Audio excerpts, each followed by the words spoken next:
топырағында дүниеге келіп, қазаққа өшпес із қалдырған тұлға.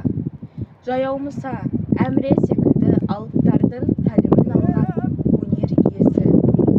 Оның дауысы даланың үні, оның әні халықтың жаны еді.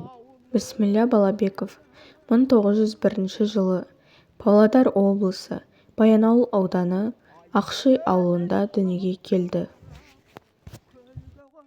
Әуелі ауыл молдасынан арабша хат танып, Құран аяттарды үйренген соң, әкесі Балабек Бисмилляны Баянауылдағы орыс мектебіне оқуға береді. Бисмилля Балабеков оқи жүріп, ауқатты байларға жалданып, жұмыс істеп, мал табады.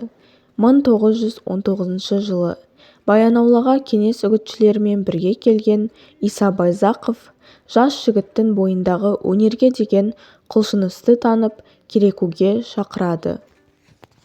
Семей қазақ драма театрының алғашқы артисінің бірі болды.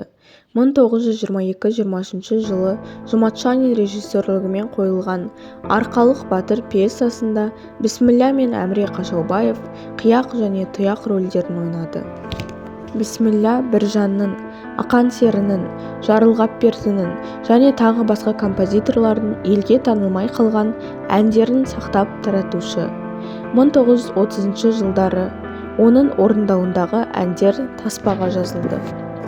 Бүгінгі ұрпақ үшін ол тарих, ал Баянауыл үшін мәңгілік мақтаныш.